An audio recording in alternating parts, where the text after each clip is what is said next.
Excellency, Taoiseach, and Kenny, members of the media, it is truly a pleasure to be here in Ireland. Short this visit may be, it is historic. It has taken 59 years for an Indian Prime Minister to visit Ireland. Thank you for your very warm reception and gracious hospitality. Thank you for your kind words of friendship for India. India and Ireland share much in common. We can compare notes on our shared colonial history. Our constitutions have something sacred in common. The directive principles of state policy in the Indian Constitution are inspired by the Irish Constitution. Irish experts gave us institutions like the Geological Survey of India and the first Linguistic Survey of India. Today, sports manufacturers in India keep going Ireland's passion for rugby.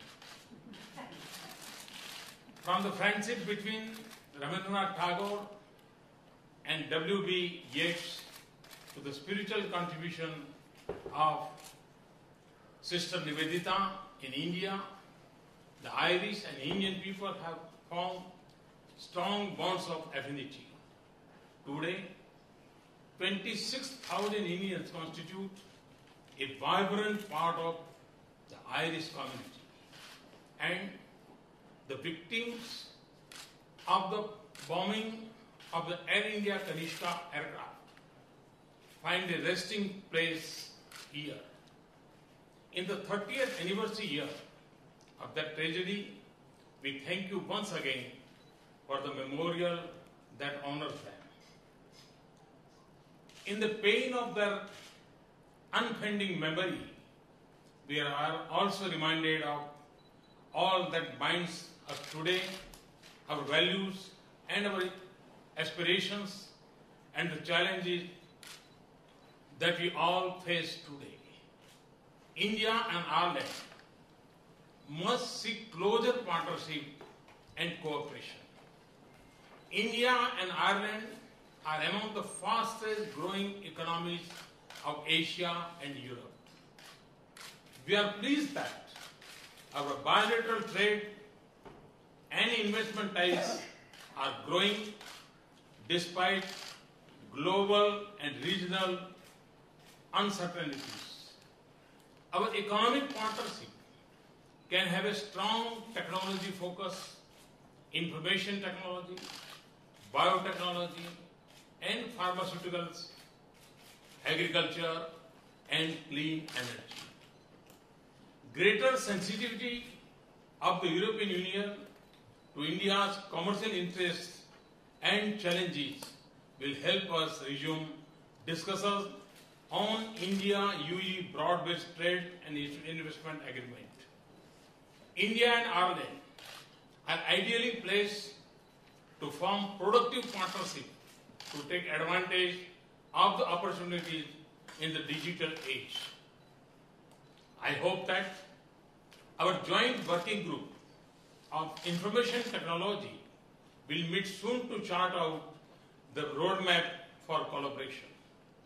I also hope that Ireland's visa policy will be sensitive to the requirements of India's information technology firms. I convey our interest in concluding a social security agreement which will be of great help to professionals from both countries. I am glad that we will soon have direct air services by airlines of both countries. This will not only promote our business links, but also give a strong boost to our tourism ties that are already growing at 14% per year.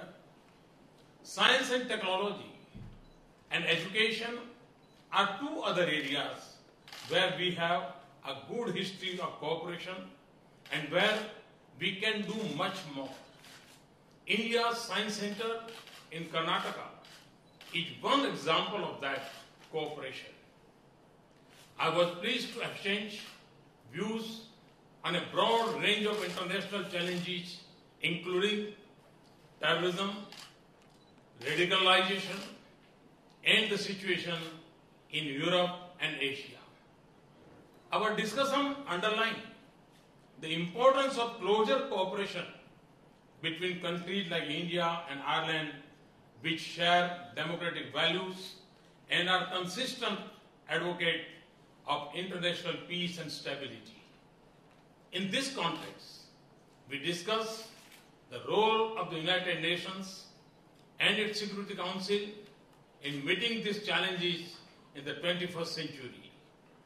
India and Ireland have been partners in peacekeeping operations.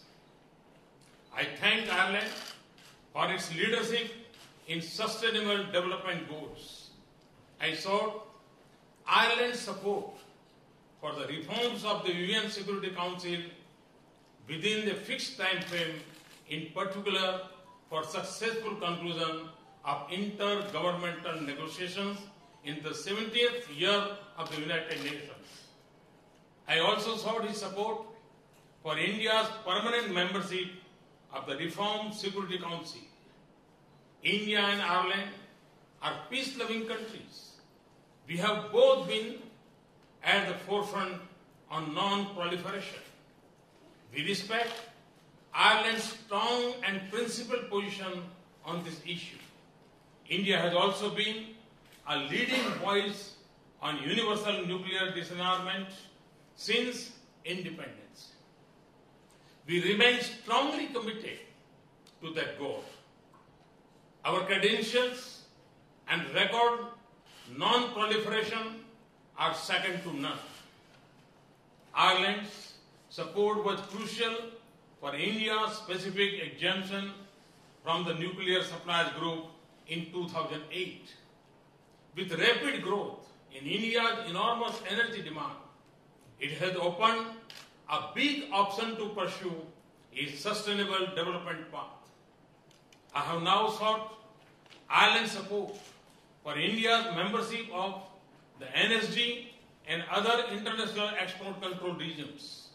India's membership will deepen our bilateral cooperation and strengthen international non-proliferation efforts. Mr. Prime Minister, I live convinced that India and Ireland must invest more to realize the vast potential of this relationship. India was the first country with which you established diplomatic relations in Asia. We can now be your anchor in Asia. Similarly, for India, I see Ireland as a vital gateway to Europe and a bridge across the Atlantic. Thank you once again for your hospitality, and it has been a couple of decades since you last visited India. I look forward to seeing you in India. Thank you.